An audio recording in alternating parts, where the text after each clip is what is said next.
చూసా ఏదంటే అదే అది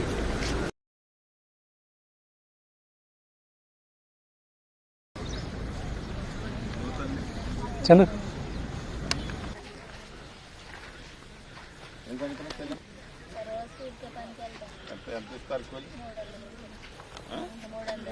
ఎన్ని గంటల నుంచి ఎన్నింటి దాకా ఎన్ని ఎకరాలు ఉంటాయి? మొత్తం కౌలు. ఎవరు వేస్తారా?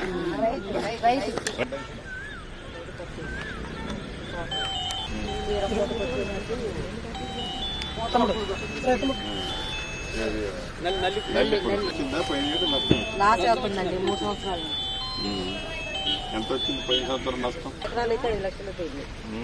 మూమెంట్ కి వచ్చి నిజమే చెప్తున్నా. 20 లక్షలు లాస్. గ్రానైట్ నుంచి డబ్బులు వస్తాయి వ్యవసాయం. మనకు సంవత్సరం మొత్తంలో ఇప్పటి నుంచి మొదలెడితే మిర్చికి కానీ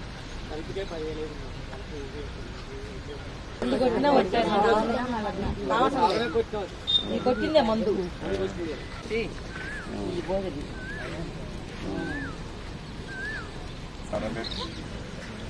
మరి కౌలు రైతులకి ఏమన్నా ఇప్పించారు అంటే ఇక పట్టాదారులకే చెందుతుంది. మాలాంటి వాళ్ళం అడుగునే ఉంటున్నాం.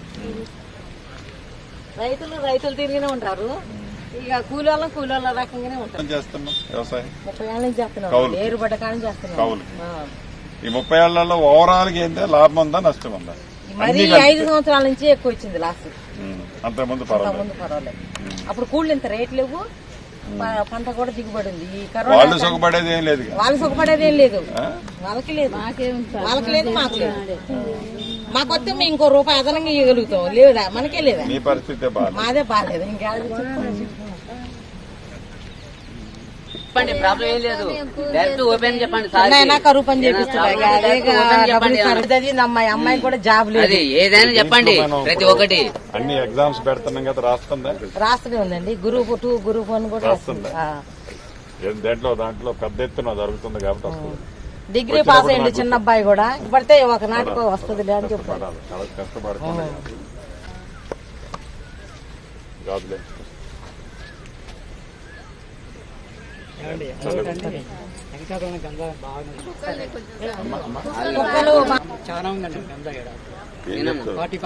రైతు వ్యవస్థ బాగలేదు చెప్తాను కదా.